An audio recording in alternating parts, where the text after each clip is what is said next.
Bonjour les enfants, j'espère que vous allez bien. Aujourd'hui, je vais vous lire un récit d'une histoire vraie, l'histoire de Jules Verne quand il était enfant. C'est un récit de Michel Manière.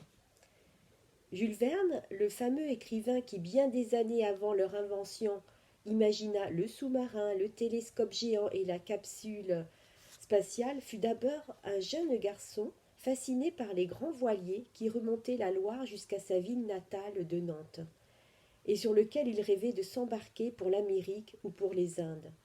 Un jour de 1839, pour l'amour d'une jolie cousine, il fit même un peu plus que rêver. C'est ce que raconte cette histoire vraie. Larguez les amarres, une voile à bâbord, à l'abordage, terre, terre.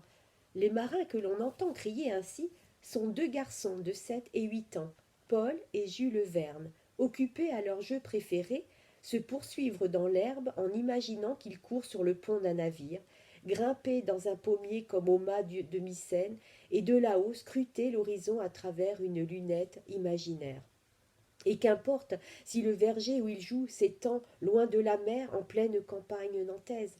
Ils rêvent qu'ils sont vikings à bord de leur drakkar, Christophe Colomb sur la Santa Maria ou Ulysse, le légendaire héros de l'Odyssée dont mademoiselle Sambin, leur institutrice, leur a raconté l'incroyable périple en Méditerranée.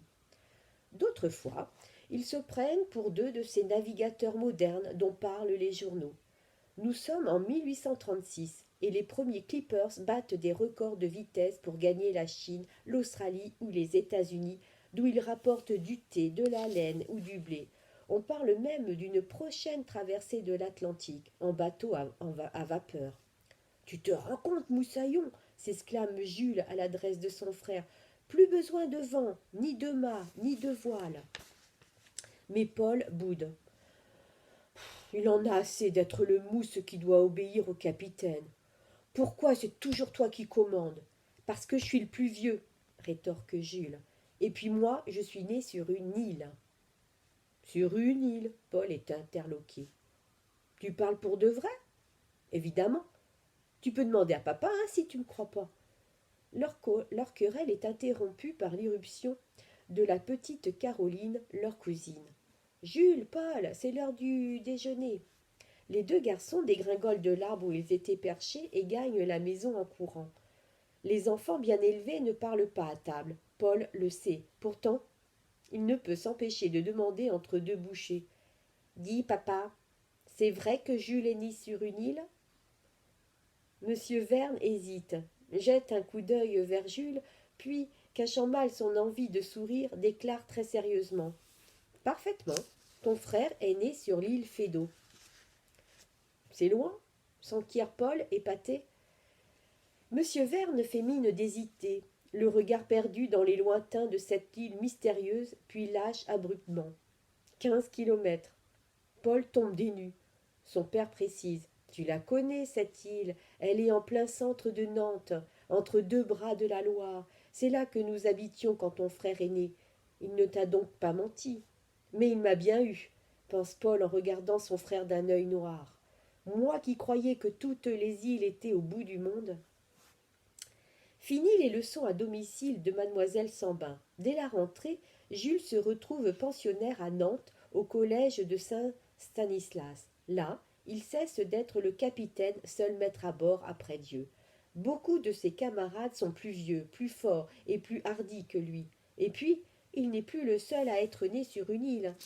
Plusieurs enfants dont les parents ont tenté la grande aventure coloniale ont vu le jour aux Antilles, à la Guadeloupe ou à la Désirade. Certains ont connu Cayenne, la ville d'où sont envoyés les bagnards, d'autres la Nouvelle-Orléans et même New York. Le port de Manhattan est 10 fois plus grand que celui de Nantes. Et puis il y a des Noirs partout. Des Noirs? Des anciens esclaves qui travaillent dans les docks ou servent chez les Blancs. Moi, ma nounou était noire, je l'aimais bien. Elle s'appelait Doudou. Doudou. Tout le monde s'esclave, sauf Jules. Il est émerveillé et furieux. Ici, je perds mon temps, pense-t-il. Je veux être marin, partir en Amérique. Un jour de promenade, il s'échappe des rangs et court jusqu'au port. Quelle merveille, tous ces voiliers qui sillonnent la Loire, toute cette agitation autour des cargaisons entassées sur les quais. car la plupart des bateaux appartiennent à la marine marchande. Ils sont énormes, amarrés sur 3 rangs, et leurs mâts se balancent doucement dans le ciel. Mais les plus beaux sont les clippers américains, les goélettes légères et les gracieux 3 mâts, les plus rapides aussi. C'est sur l'un d'eux que Jules embarquera. Or, au moment même où il forme ce projet, le gardien d'une de ces merveilles quitte son poste pour aller boire à la buvette. Il n'hésite pas. Il enjambe le bastingage, et le voilà sur le pont. Il court se pencher au-dessus de la cale grande ouverte. Dans un magnifique mélange de goudron et d'épices, c'est tout le parfum du voyage qui lui saute au visage. Grisé, il lève les yeux vers les grands mâts et s'imagine grimpant dans les hauts bancs. Puis il entre dans la dunette, le lieu magique, le saint des saints, là où se trouve la table à roulis, les cabines des matelots et la chambre du capitaine. Et il n'ose y pénétrer, ressort et remontant sur le pont se risque à faire tourner la roue du gouvernail. Alors il lui suffit de fermer les yeux pour que les amarres cèdent, pour que les voiles se tendent, que le navire se mette à craquer de toutes parts et bientôt prenne le large. Hélas, quand il rouvre les yeux, le 3 mâts est toujours à quai, et le gardien, debout devant lui sur la passerelle. « Qu'est-ce que tu fais là, gardement? Veux-tu bien filer ?» Rouge de honte, l'intrépide navigateur quitte le bateau comme un voleur. 3 ans ont passé, et Jules n'a toujours pas réalisé son rêve. Il n'a même encore jamais vu le large. Mais il est tout de même heureux en ce début de vacances, car ses parents viennent d'acheter à Chantenay une grande maison dominant la Loire. Il a obtenu une chambre qui donne sur le fleuve et, grâce à la lunette qu'il a reçue pour son anniversaire, il observe à loisir le trafic des bateaux, voiliers et navires à vapeur. Il passe ainsi des heures à sa fenêtre à regarder et à rêver. Une mouette s'envole du mât où elle est perchée. Il la suit au-dessus de la prairie jusqu'à l'entrée de la propriété. Tiens, une calèche. Elle entre, remonte l'allée et bientôt remplit tout l'objectif. Maintenant, la voilà arrêtée. Son oncle et sa tante en descendent. Mais cette jolie jeune fille qui descend à son tour, serait-ce sa cousine Caroline? Pour la première fois, quelque chose de plus fort que le spectacle des bateaux l'arrache à son poste d'observation. « Bonjour, Jules !» lui crie sa cousine du bas de l'escalier. « Comme elle a changé, grandi et embelli !»« Mais moi aussi j'ai grandi !» pense Jules, et il court à sa rencontre. À partir de ce jour et durant toutes les vacances, il s'arrange pour ne plus la quitter. Il lui montre ce qu'il sait faire, jouer au piano, croiser le fer avec son frère, mais aussi écrire des vers. Il vient de se découvrir un vrai talent de poète. Il voudrait lui faire partager tout ce qu'il aime, la lecture des livres de Fenimore, Cooper, Daniel Defoe, ses rêves de voyage et surtout sa passion pour les nouvelles inventions. Un jour, il l'emmène voir son spectacle préféré, non loin de la maison, l'usine d'Indré, dont il lui explique par-dessus le fracas des machines à vapeur le fonctionnement compliqué. Puis, il se lance dans un grand discours sur le progrès. « Nous vivons une époque fantastique, lui hurle-t-il à l'oreille. Rien que depuis le début du siècle, on a déjà inventé le bateau à vapeur, le chemin de fer, les allumettes, la photographie, la machine à coudre, la moissonneuse. Tu sais ce que c'est? Une énorme machine qui fauche le blé à toute vitesse. Et l'hélice.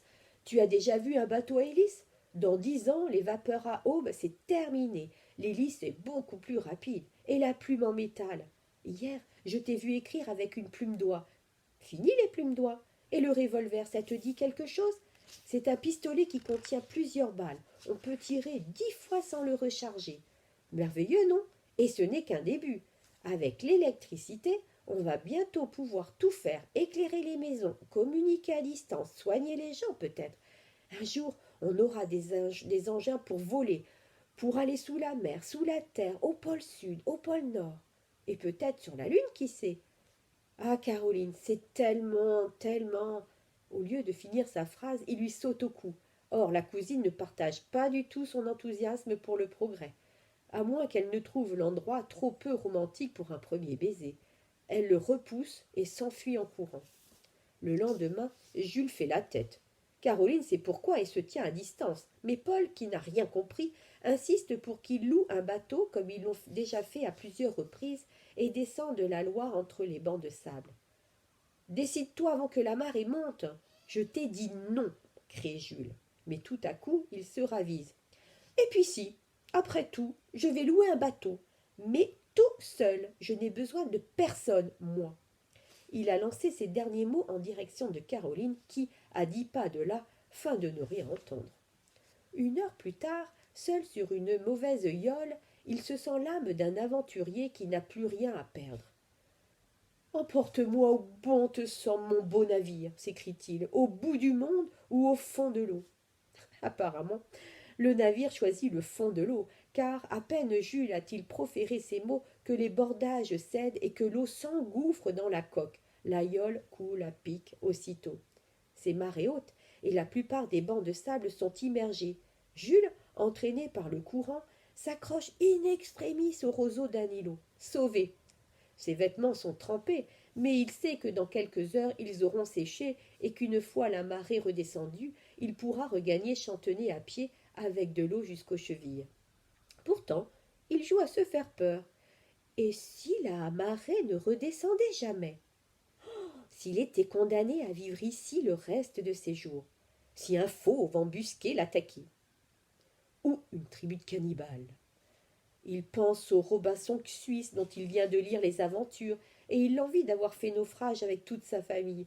Lui, ce serait plutôt Robinson Crusoe.